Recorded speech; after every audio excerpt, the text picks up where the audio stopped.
கீர்த்தனை 345.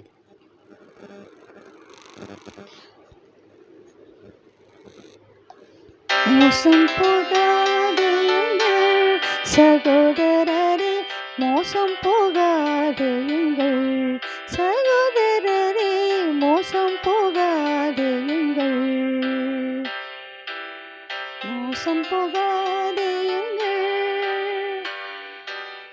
தேசனிகளும் நாதன் திரிபொன்றுமில்லா தந்தை பசமொடு வானகத்தில் வாசம் செய்கிறார். தேசனிகளும் நாதன் திரிபொன்றுமில்லா தந்தை பசமொடு வானகத்தில் வாசம் செய்கிறார். மோசம் போகாதேயுங்கள் சகோதரரே, மோசம் போகாதேயுங்கள் சகோதரரே, மோசம் போகாதேயுங்கள்.